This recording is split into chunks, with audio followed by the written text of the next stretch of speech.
So somebody wants to know more about this enhanced martingale strategy, huh? Sounds like we've got a real high roller on our hands. Well, even if you don't know the difference between a point spread and, well, a spreadsheet, we're going to break down this system, figure out how it works, Look at the pros and cons. and see if it's really all it's cracked up to be, right? Absolutely. Our source today is this article, 5 Expert Tips for Mastering the Enhanced Martingale Strategy. And it's from footballprediction.site. Interesting source. Just throwing it out there that we are not endorsing, running off to Vegas after this. Right. But we are endorsing, understanding how stuff works. I like it. So what's interesting about this is that it takes a system that is known for being very risky, the Martingale system, and it tries to kind of like inject some logic into it, some calculated decision-making. Right. Because I think we've all had that friend who's like the classic Martingale. I'm just going to keep doubling down. I'm going to win eventually. I'm going to win eventually. You got to know when to hold them. And then they're like, yeah. And this is more like the friend who remembers that rent is due. Right. It's like the friend who's like, yeah, but also I have responsibilities. So it's like taking that classic recipe and maybe putting in a little bit less tequila. A little less tequila. And a little more A little more lime juice. Yeah, exactly. A little more lime juice. A little balance. But before we get too far into our cocktail metaphors, there are 5 key components to this that the article lays out. And I have to say, some of them sound a lot like just good old common sense. Absolutely. Which I appreciate. I mean, at its core, it's not about, just going off recklessly and just hoping for the best. You're setting very strict limits right from the start. Like, how many losses in a row are you willing to take? It's like budgeting, but for your, extracurriculars. Yeah, exactly. So you have to have that discipline right from the get-go. Yeah, it's like saying, look, I'm down to roll the dice a couple of times, but I'm not like selling the house to do it. Exactly. Yeah. So the article also talks a lot about choosing low odds bets, like those ones that are more likely to actually happen. Right. So that's where your strategy comes in. Because it's not just about, throwing money at whatever you think is going to win. It's actually looking at the probability. So it's not about hitting the jackpot on like that one spin. Right. It's more like, can you consistently win? Yeah. Sure. It's more of a marathon, not a sprint. So you're playing the odds. You're making calculated moves, and you're trusting that like a disciplined approach will pay off over time. Exactly. It's a fundamental mindset shift. From that, go big or go home, which can really hurt you. Right. And I feel like especially with gambling, there's so much of that. It's like, no, I'm going to win big. Right. This is my time. But this is much more about being like, be smart about it. Yeah. Manage your risk. Okay. I'm starting to see the appeal of this whole enhanced thing. We've got our limits in place. We're like laser focused on these high probability bets. What's next? Yeah. Because like the classic Martingales, you double down after every loss, right? All right. Can't be that intense, can it? Well, it's a little more nuanced in this version. Actually, it's kind of vague in the article. It doesn't quite. It talks about increasing the bets after a loss, but it's more controlled than just straight up doubling down. Okay. But how they control it, I don't know. So it's less about like panicking and throwing good money after bad and more about being like, okay, I'm going to take a breath. I'm going to make a calculated adjustment here that I can get behind. So rather than trying to recoup all your losses at once, it's more about a gradual and controlled approach to regaining your footing. I like that. Yeah.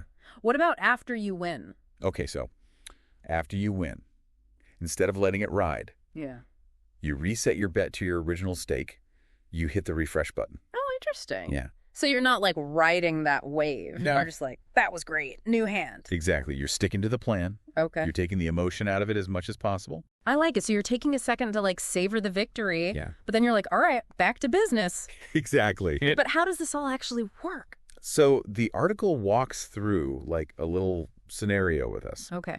It starts with a $10 bet. Okay, so that's like my baseline. That's your starting point. Okay. You're $10 riding on the metaphorical pony. Exactly. Okay. And you're going to find a low-risk bet, something with odds around like 1.3. Okay, so that's something where I'd be like, yeah, that seems like a pretty safe bet. Exactly. Okay. There's nothing too crazy. Just like strategic probability. Exactly. So you place your $10, and if you win, yeah, you're going to get like $3. Okay. But then you reset back to your original stake. Yeah. $10. Interesting. So you're not like, woo, I'm on a roll. No. Let's up the ante. Yeah, no. Let's go crazy. You're sticking to the plan. Okay. It's all about removing that, like, Yeah. emotional roller coaster. That could really get you in trouble with gambling. 100%. But then here's where it gets a little, again, they're a little unclear. Oh, no. When you lose, Yeah. instead of doubling down to $20, you increase by a smaller, predetermined amount. Okay, but how do I determine that? They don't say. What? Yeah, This is like the key part. it is. It's very frustrating. Yeah, it's like they gave us the recipe title, but not the actual recipe. I know, right? Like, how much flour am I using? Yeah. They won't tell you. So frustrating. So how's our listener supposed to figure that part out? I don't know. It's like, you just gotta, I guess, do your research. So they do say you should have a solid bankroll, though, right? Yes. Like, in case things go south, Exactly. which they very well could. They recommend having, like, 20 times your initial stake available. So, like, $200 in this case. So, like, my emergency fund. Yeah, basically. Right, So that you yeah, can right. weather those losing streaks. That makes sense. All right, so we've got our limits. We're picking those high probability bets. We've got our bankroll.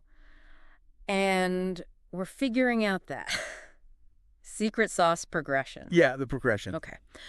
But what happens if we hit a rough patch? Well, that's where those preset limits that we talked about really come into play. Right, like that's my I'm out point. Exactly. Okay. So you're not chasing losses. Which I am very guilty of doing. And that is the big difference between this and the classic Martingale system. Okay, so this one's a little bit more, A little safer. yeah, I like it.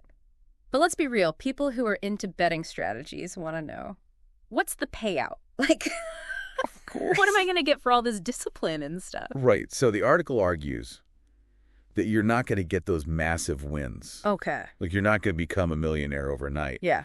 It's more about those consistent, small wins over time. Okay, so less like I found $100 bill on the street and more like I'm consistently putting $5 in my savings account. Exactly. Okay. It's the slow and steady that wins the race. Okay. It's more like building a successful business. Yeah. You're not going to Like blow this. up overnight. It's a marathon, not a sprint. Exactly. Okay. You got to put in the work. You got to make those smart decisions. And over time, Mm-hmm. you'll see those gains. So it's really for a certain type of person then. Like, Yeah. they're okay with that slow and steady. They like the discipline and they get it. Exactly. Okay. I can see that. But I'm sure there are people out there who are like, wait, that's all? Why wouldn't I just do like one of those huge bets Yeah. and maybe get lucky? Well, that's the thing about those high-risk, high-reward bets. Yeah. You have a much higher chance of losing. Yeah. And if you lose, you're really out. Yeah, you're starting from scratch. Exactly. Okay. So it's about understanding Yeah. that risk and then mitigating it as much as possible. So not necessarily playing it safe, Yeah, but playing it smart. exactly. So it really is slow and steady wins the race, huh? That's what they say. In this case, it's more like slow, steady, and strategic wins the pot. There you go. But I'm wondering, doesn't that get kind of boring for some people? That's a good question. Because, Well- yeah, if you're the kind of person who likes those, Yeah. like, you know, The thrill of it all. the highs and lows, then, yeah, this might not be for you. Right. But Where's the adrenaline rush? this is where it gets interesting. Okay. Because it actually does have kind of a psychological edge. Oh, really? I want to hear about this. Yeah. So think about it. When you have those limits in place, Mm. when you know when to walk away, when you're sticking to those low odds bets, Right. you're creating this like sense of control. Okay. So those small wins, Yeah. they're not just about the money anymore. It's not about the money. They're about proving to yourself that your strategy works, Oh. that you can stick to it. So you're not just betting on game, you're betting on yourself. Oh, I like that. Yeah. I'm into that. Yeah. Okay, so it sounds like we've done a pretty good job explaining this whole thing, breaking it down for our listener, but what would you say are the key takeaways, like before we set them loose on the world of sports betting? Well, I think the biggest one is that this is not a guarantee. Right. Like, you're not going to get rich quick. You're not taking the gamble out of gambling. Exactly. Right. So it's still a risk. Absolutely. You're just managing that risk. Okay. And that kind of leads me to my second point, which is you got to be disciplined. Oh, yeah. You got to know yourself. Taste those losses. Exactly. Hey, Which is easier said than done. Oh, yeah. But yeah, the biggest thing is just remember this strategy. Yeah, It can actually be applied to like life. all areas of life. It's not just about sports betting. Exactly. It's about like, It's about calculated risks in general. Right. It's about discipline, thinking long term. it's like that saying, The more you learn, the more you realize you don't know. Uh-huh. So the more you learn about betting, the more you're like, oh, I can use this in my everyday life. Exactly. That's all the time we have for today's deep dive. It flew by. But we'll leave you with this. Yes. Where else in your life could you maybe use a little bit of this strategy? A little bit of calculated risk? Maybe a dash of discipline? Who knows? That's something to think about. Until next time, happy strategizing. Bye, everyone.